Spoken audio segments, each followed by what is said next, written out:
Life is a journey, a winding road filled with unexpected turns, challenges, and opportunities. Along this path, we pick up lessons, some learned through our own experiences, others passed down from those who walked before us. Today, I want to share with you some of the most profound lessons I've learned along my journey. Some were whispers in the wind, others were hard-earned through sweat and tears. And while I'm still learning, still practicing, I believe every single one of these lessons is true. Let's be real. Life isn't easy. It's not meant to be. The sooner we accept this truth, the sooner we can stop wasting our energy trying to make it so. Life isn't fair either. It never was. It isn't now, and it won't ever be. We live in a world where fairness is not guaranteed,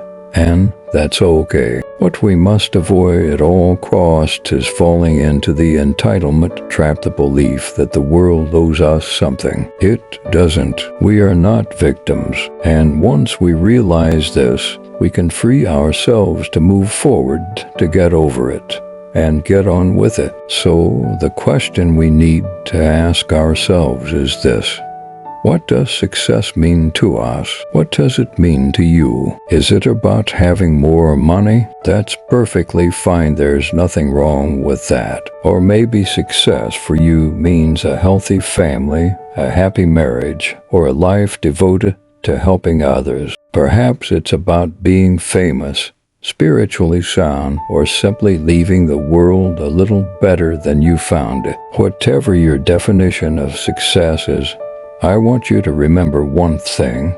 It's a question worth asking and re-asking throughout your life. Your answer might change as you grow, and that's perfectly okay. But do yourself this favor: whatever you choose as your measure of success, make sure it doesn't come at the cost of your soul. Prioritize who you are, who you truly want to be, and don't waste time on anything that pulls you away from that. Be brave, take the hill. But first, know what your hill is. What is the goal you're striving for? Before you can conquer it, you have to define it. Success isn't just about achieving a goal. It's about maintaining it. It's about taking that daily tally, tending to your garden, keeping the things that are important to you in good shape. Where you are right now is just as important as where you're not. We often focus so much on where we want to be that we forget to consider where we shouldn't be. It's crucial to understand both sides. The first step towards finding our true identity in life isn't about declaring who we are. No, the first step is often realizing who we are not. It's a process of elimination. By identifying what doesn't align with our values, we start to discover what does. Think about that group of friends who might not bring out the best in you. Maybe they gossip too much, or maybe they're just not there for you when you need them. Or what about that place you keep going back to, even though you always regret it later? It could be that bar that leaves you with a hangover, or that computer screen that keeps you from engaging with the real world. And let's not forget about the unhealthy habits, the junk food that tastes good in the moment but leaves you feeling sluggish and unhappy.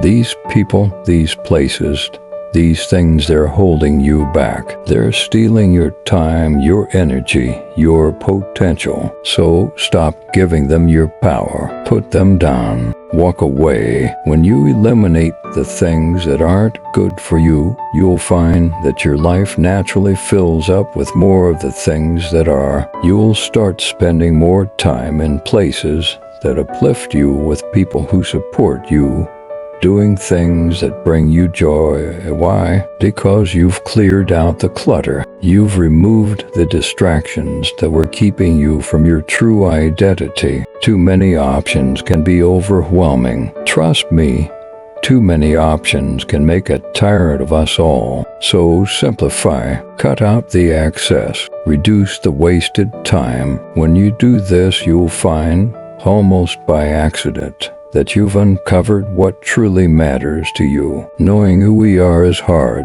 It's a lifelong journey, so give yourself some grace. Start by figuring out who you are not, and you'll find yourself where you need to be. Instead of chasing outcomes that drain you, start creating outcomes that nourish you, that fill you up, that keep your fire burning bright. We are the architects of our own lives. Think about that for a moment. Every day, with every choice, we're building something. Let's study the habits, the routines, the practices that lead to our success, our joy, our pain, and our growth. Let's dissect them, understand them, and give thanks for the lessons they teach us. Because when we do, we get better at living. We get better at being who we're meant to be. Be discerning. Choose your path because it's what you want, not because it's what someone else wants for you. And along the way,